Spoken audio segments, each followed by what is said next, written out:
TMC আর BJP হচ্ছে ক্রিমিনালদের party. BJP যদি 26-এর ভোটে সরকার করতে চাওয়ার জন্য লড়ত, তাহলে কয়েক মাস আগে নিজের গায়ে বাংলা বিদ্বেষী তকমা লাগাতো না। আজকে গোটা পশ্চিম বাংলা, গোটা ভারতবর্ষে যেখানে বাঙালি আছে, তাদের মনের ধারণা তৈরি হচ্ছে বিজেপি বাংলা এবং বাঙালি বিরোধী। তাহলে ও যদি গভর্নমেন্টে আসবার স্বপ্ন দেখতো, তাহলে এত বড় ঝুঁকি বিজেপির মতো একটা পার্টি এটা নিত না। আমার কাছে ডকুমেন্ট নেই, আমি দেখাতে পারবো না। যে মুহূর্তে আমি এটা গভর্নমেন্টকে জানিয়ে দেব, তাহলে গভর্নমেন্টের কাছে আপনি বেনাগরিক।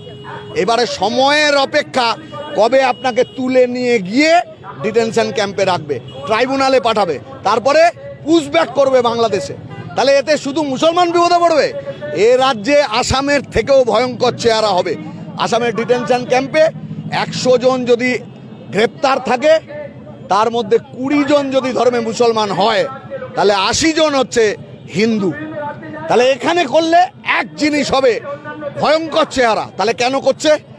আমি প্রথমেই বলছি, বিজেপি জানে তারা পশ্চিমবাংলায় গভর্নমেন্টে আসবে না।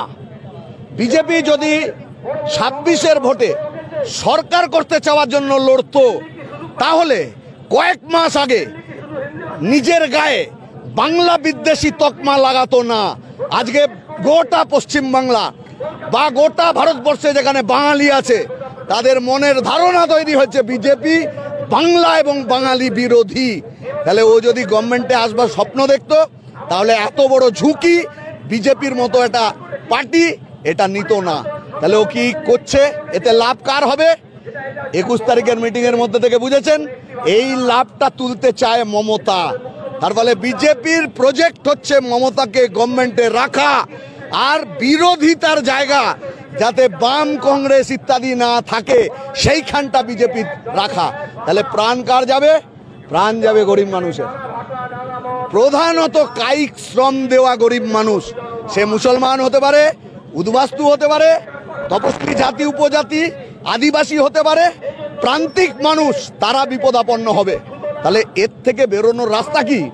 আমরা এমনিতেই অনেক কষ্টে আছি, যন্ত্রণায় আছি, চাকরি নেই, মজুরি নেই, জমি নেই, জিনিসপত্রের দাম বাড়ছে, কাজ নেই, শিক্ষা লাটে উঠে গিয়েছে, খুন হচ্ছে, ধর্ষণ হচ্ছে, চুরি হচ্ছে, জোচ্চুরি হচ্ছে, দুর্নীতি হচ্ছে। এর সঙ্গে আপনার মাথাতে ঢুকিয়ে দেওয়া হচ্ছে কাগজ খুঁজে বেড়াও, কাগজ খুঁজে বেড়াও। আর এরপরে বিজেপি ভোটের আগে বলবে, তুমি হিন্দু হলে আমাকে ভোট দাও, আমি তোমায় রক্ষা করব, বিপদে ফেলে, জলের মধ্যে ফেলে দিয়ে। আর মুসলমানের কাছে বা এই প্রান্তিক মানুষ যারা আক্রান্ত হচ্ছে বিজেপির দ্বারা, মমতা গিয়ে বলবে আমার হাতে গভর্নমেন্ট আছে, তোমাকে আমরা সাহায্য করব। তাহলে মানুষকে ভয়ের মধ্যে ফেলো, আতঙ্কে ফেলো, বিপদে ফেলো, তারপরে বলো যে বাঁচবার জন্য আমাকে ভোট দাও। এ তো ক্রিমিনালরা ভাবে এভাবে। টিএমসি আর বিজেপি হচ্ছে ক্রিমিনালদের পার্টি। ওই জন্য জ্যোতিবাবু বলতেন যে অসভ্য বর্বর পার্টি। আর তৃণমূল সম্পর্কে কি বলতো? তো দুষ্কৃতীদের পার্টি একটা, খুনি, ধর্ষক, চোর, তাদের পার্টি।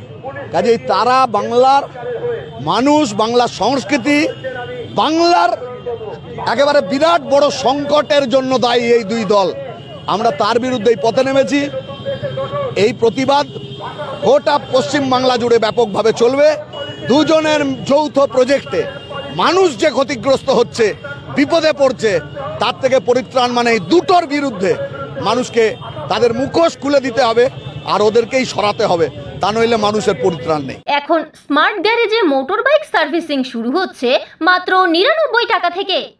অত্যাধুনিক প্রযুক্তি ও সুদক্ষ মিস্ত্রি দিয়ে দায়িত্ব সহকারে সমস্ত কোম্পানির মোটর বাইক সার্ভিসিং ও ইঞ্জিনের কাজ করা হয়। এছাড়াও BS6 আপগ্রেড করা হয়। Smart garage multi brand 2 wheeler service centre, ঠিকানা কলেজ মোড়, বাবুপাড়া, ইসলামপুর, উত্তর দিনাজপুর।